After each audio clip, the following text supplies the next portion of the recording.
तर मित्र आता अंडा घेऊन चाललो पाण्यावर. आमची गावात लई टंचाई आहे पाण्याला. पाणी ना गावात बरेच दूर जायला लागत आणाय रे.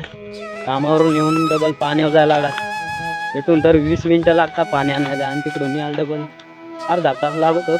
आणि तुम्हाला डबरा जायचं अण्णा काय ना रे नेतं बी तर असं जा आमचं भाजपाल बोटा देऊन ना आम्ही किती केली काहीच काम असं ना ते. मग अरे लय आमच्या गावात येऊन लाखाच्या बाद उडवतात. शक्ती घेऊन देत जातात काहीच ना करते. काय सांगू. आणि ते बोरगावची ग्रामपंचायत आहे आमची खालापूरमध्ये. अरे घरपट्या भरून येतात ना गावात. घरपट्टी ना काही ना लाईट ना रस्ता काहीच ना आमच्या गावात. अजून जुन्या मान्यातून जगतो आम्ही. जेवढी मदत केली ती आपली फाउंडेशन वाल्या केल्या. मग सूर्यप्रकाश लय बेकार आला बाई. कोण ना इकडे लक्ष द्या आम्हाला. तुम्हाला आता डवरा द्यायचा आता डवरा द्यायचा पाण्याचा. आवडाच पाण्याने अख्खा गाव द्यायचो. राहायचे याला का तेवढं पाणी. आणि घरपट्टीवालेचा बरं आहे. त्या लोक काय काय असतात लाईट बिल पाणीपट्टी आणि अजून काय असतात मला माहीत पण आवडा लक्षात आहे. काय गावात अजून रस्ताना लाईट ते 2 दिवस दिलेत लाईटीला खड्ड्या जांग मारायसाठी. काय माहीत कॅन्सल झाला अशाला जाता उडायचा.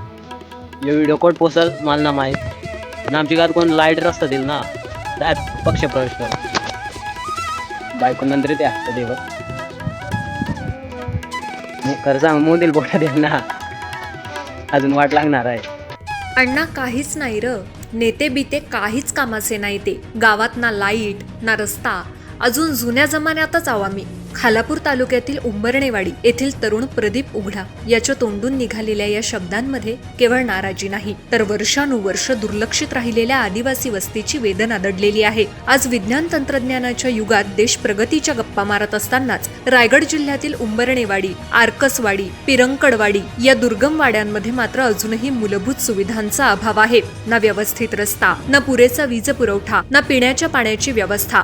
सध्या तर एका डबक्यातील पाण्यावर संपूर्ण वस्तीची तहान भागवण्याची वेळ आली आहे. ते पाणी आणण्यासाठी देखील महिला ग्रामस्थांना अर्धा तास पायपीट करावी लागते. विकासाच्या नावाखाली कोट्यवधी रुपयांच्या योजना राबवल्या जातात. निवडणुकांच्या वेळी आश्वासनांचा पाऊस पडतो. पण उंबरणेवाडीतील या आदिवासी बांधव आजही प्राथमिक गरजांपासून वंचित आहेत. आजही पाण्याचा थेंब संघर्षानं मिळतो. लोकप्रतिनिधी येतात, मोठमोठे आश्वासनं देतात, पण निवडणूक संपली की या दुर्गम वस्तीचा आवाज पुन्हा अंधारात हरवून जातो. प्रदीप उघडा या आदिवासी तरुणानं मांडलेली व्यथा ही केवळ एका गावाची नाही तर विकासाच्या मुख्य प्रवाहापासून दूर राहिलेल्या असंख्य आदिवासी वस्त्यांची हाक आहे. हा आवाज रायगडचे जिल्हाधिकारी, जिल्हा परिषद प्रशासन, सरपंच, आमदार, खासदार, मंत्री यांच्यापर्यंत पोहोचेल का? या वाडीतील तहानलेल्या लेकरांनी पिण्याच्या पाण्यासाठी मारलेली आर्त हाक ऐकून प्रशासनाला पाझर फुटेल का? हाच सवाल आहे.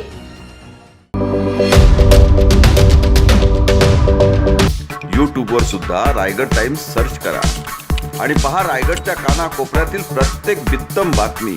आणि हो लगेच सबस्क्राईब बटनवर क्लिक करायला विसरू नका. रायगड टाइम्स, आपलं चॅनल, आपला आवाज.